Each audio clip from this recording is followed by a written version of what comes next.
नमस्कार, आपण पाहत आहे भांडा फोड न्यूज. एका दमात भ्रष्टाचारी कोमात.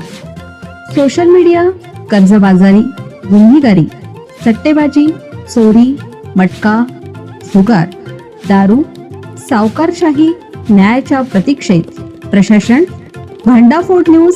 एका दमात भ्रष्टाचारी कोमात. काळ आला होता पण खेडमध्ये खाजगी बस पलटी अन भाविकांसोबत नेमकं घडलं काय? खेड तालुक्यात भाविकांच्या बसला अपघात. खेड तालुक्यात शिमगोत्सवासाठी गावाकडे येणाऱ्या भाविकांची बस खेड धामणंद मार्गावरील एनवरे येथे शुक्रवारी पहाटेच्या सुमारास उलटून अपघात झाल्याची घटना घडली.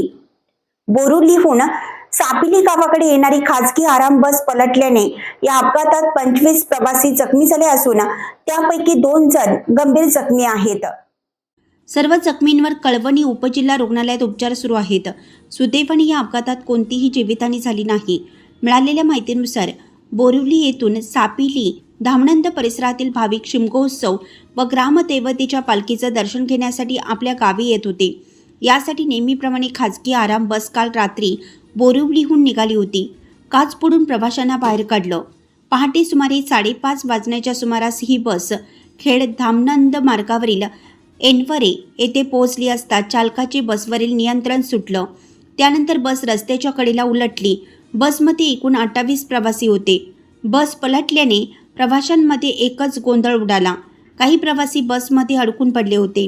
हृदयद्रावक ट्रक कारच्या धडकेत 18 वर्षीय तरुणीचा अपघाती मृत्यू. त्या मार्गावरून जाणाऱ्या वाहन चालकांनी तात्काळ मदतीसाठी धाव घेतली. बसची समोरील काच फोडून अडकलेल्या प्रवाशांना बाहेर काढण्यात आलं. जखमींना तातडीनं कळचणी उपजिल्हा रुग्णालयात दाखल करण्यात आले असून त्यांच्यावर उपचार सुरू आहेत. त्यापैकी 2 जणांची प्रकृती गंभीर असल्याची माहिती वैद्यकीय सूत्रांनी दिली.